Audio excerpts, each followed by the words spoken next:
Омръзна ли ви постоянно да сте болни или да давате лекарства на болното си дете? Да прихващате всяка лека настинка или вирус, който детето донесе от детска градина? Омръзна ли ви омагиосания кръг 2 дни на градина, последвани от 2 седмици лечение вкъщи? С настъпването на есента и тръгването на училище или детска градина, темата за имунитета става все по-актуална. Причината е, че организма е изправен пред нови предизвикателства, като вредни фактори на околната среда, по-ниски температури, контакти с повече хора, живот в условия на пандемия и опасност от заразяване. Именно за това важно е на време да се погрижим за семейният имунитет. За разлика от тази на възрастните, имунната система при децата не е достатъчно зряла, за да се справи адекватно с вирусите, на които е изложена ежедневно. По тази причина те лесно пренасят всички вирусни частици от градината или училището на родителите у дома. В това видео ще разберете как да подсилите имунитета си и този на вашето дете с естествени природни средства, така че да се справяте ефективно с вирусите през зимния сезон. Но преди да започнем, отново ви напомняме да се абонирате за канала и да активирате камбанката за известия. Домашен сироп от цветове на бял бъс. Екстрактът от цветовете на белия бъс има много положителен ефект върху имунната система и спомага за засилване и поддържане на имунитета през цялата година. Особено подходящ е за профилактика на честото боледуване при хора с нисък имунитет. Основната сфера на приложение на екстрактът от цветовете от бял бъс е за лечение на настинка, грип, вирусни инфекции и всякакъв друг тип остри или хронични инфекциозни заболявания, засягащи дихателната система.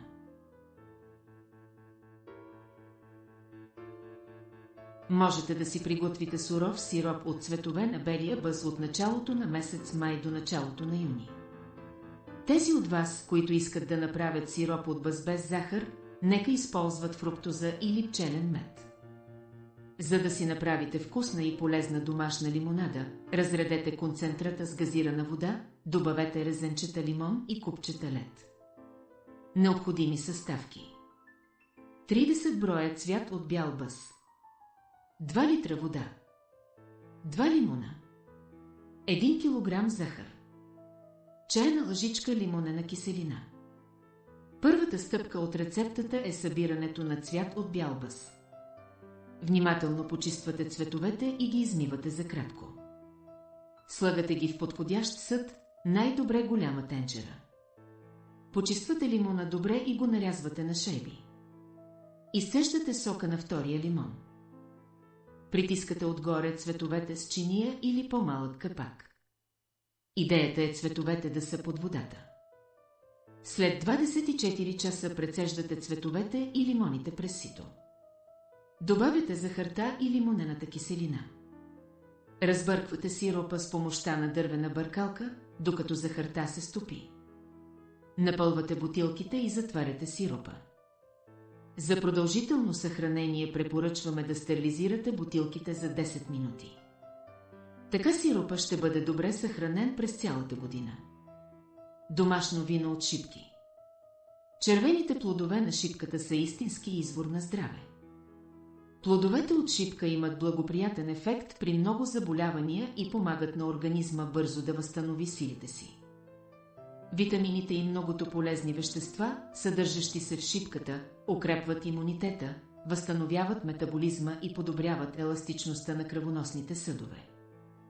Днес ви споделяме рецепта как да си направите домашна напитка от шипки, позната още като шипково вино.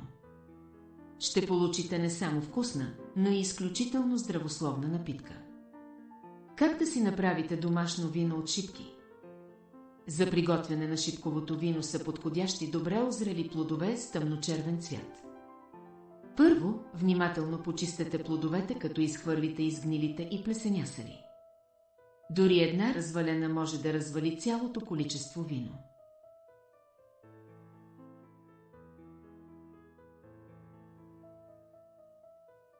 Необходими съставки: 1 кг пресни шипки, 100 г стафиди, 4 литра вода, 1 кг захар, 1 чайна лъжичка лимонова киселина. Начин на приготвяне: шипките се почистват добре, натрушават се и се поставят в съд от минерална вода или друг подходящ за целта съд. Към тях се добавят стафидите. От водата и захарта се сварява сироп. След като ври 5 минути се добавя лимоновата киселина. Сиропът се оставя да поистине и когато е леко топъл се добавя при шипките. Виното от шипки се държи на стайна температура 10 дни. Периодично се разклаща. След това шипковото вино се прецежда и се налива в бутилки. Обърнете внимание, че тази напитка не е дълготрайна, трябва да се съхранява в хладилник и да се консумира в кратки срокове. Домашен сироп от черен бъз. Лечебните свойства на растението черен бъз са добре познати и използвани от векове в българската народна медицина. Той е един от най-мощните имуностимулатори и притежава силни антиоксидантни свойства, поради което е предпочитан при множество заболявания. Този горски плод действа ефективно срещу диабет, метаболитни проблеми и регулира кръвното налягане. Сокът от черен бъз е сред най-ефективните начини за лечение на дихателни проблеми и болки в гърлото, тъй като намалява възпалителните процеси. Как да си приготвим домашен сироп от черен бъз по рецепта на Петър Димков? За приготвянето на сиропа е необходимо да отделим само добре озрелите зрънца от плодната китка. Ако има зелени зрънца, отстранете ги, защото те са токсични. Измивате ги добре под течаща вода и ги оставяте да се отседят. Най-добре е да са сухи, както и бурканите, които ще пълним. За напълването на 1 3-литров буркан са необходими около килограм и половина озрели зрънца от черен бъз и същото количество захар. В чисти и сухи буркани подреждаме слой зрънца от бъз с дебелина около 2 см и редуваме с захар. Най-отгоре посипваме захарта, чийто слой е около 10 см. Бурканите покриваме с марля и завързваме добре. Съхранява се на хладно и тъмно място, като след 20 дни разбъркваме сиропа с дървена лъжица. Преди това съставките не се разбъркват. Наливате го в бутилки и го съхранявате в хладилник. Можете да го прехвърлите в по-малки шишенца и да замразите в камерата. От остатъчните плодове след прецеждане на сиропа можете да си приготвите конфитюр. Стандартната доза е половин до 1 чайна лъжичка за деца и половин до 1 супена лъжица за възрастни. Ако се борите с настинка или грип, трябва да приемате обичайната доза на всеки 3 часа, вместо веднъж дневно, докато симптомите изчезнат.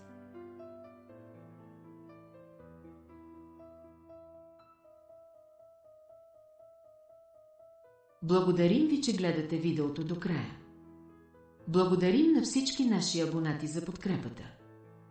Всеки коментар, всяко споделяне и всеки нов абонат са изключително ценни за нас. Не забравяйте!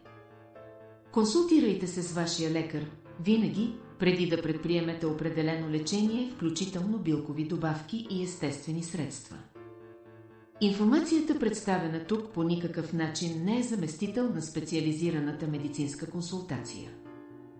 Абонирайте се за канала, активирайте известията, ако още не сте го направили, така няма да пропуснете следващите видеоклипове, които ще публикуваме в канала Моето здраве.